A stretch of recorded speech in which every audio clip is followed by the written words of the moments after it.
যুক্তরাষ্ট্রে জনস্বাস্থ্য খাতে অর্থ কাটছাঁটের সিদ্ধান্তকে চ্যালেঞ্জ জানিয়ে ট্রাম্প প্রশাসনের বিরুদ্ধে মামলা করেছে 4টি অঙ্গরাজ্য।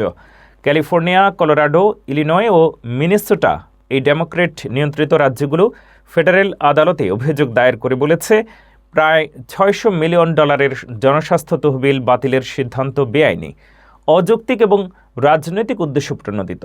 তাদের দাবি, এই অর্থ জনস্বাস্থ্য অবকাঠামো ও জরুরি প্রস্তুতির জন্য অত্যন্ত গুরুত্বপূর্ণ।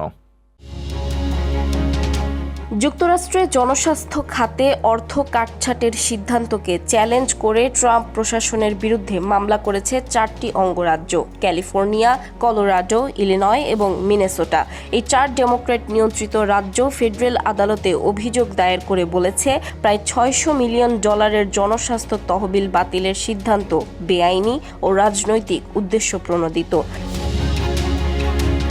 মামলায় বলা হয়েছে, এই অর্থ মূলত centres for disease control and prevention সিডিসির মাধ্যমে বরাদ্দ ছিল, যার রোগ নজরদারি, সংক্রামক রোগ প্রতিরোধ, জরুরি স্বাস্থ্য প্রস্তুতি এবং স্থানীয় স্বাস্থ্য অবকাঠামো শক্তিশালী করতে ব্যবহৃত হয়। হঠাৎ করে এই অর্থ বন্ধ হয়ে গেলে হাজারো স্বাস্থ্যকর্মীর চাকরি ঝুঁকিতে পড়বে এবং জনস্বাস্থ্য সেবায় বড় ধরনের বিঘ্ন ঘটতে পারে বলে আশঙ্কা প্রকাশ করেছে রাজ্যগুলো।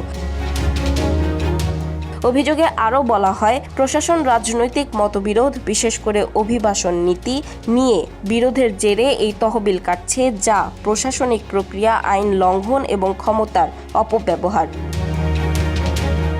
অন্যদিকে স্বাস্থ্য ও মানবসেবা বিভাগ বলছে, বর্তমান নীতিগত অগ্রাধিকারের সঙ্গে সামঞ্জস্য না থাকায় অনুদান পুনর্মূল্যায়ন করা হচ্ছে।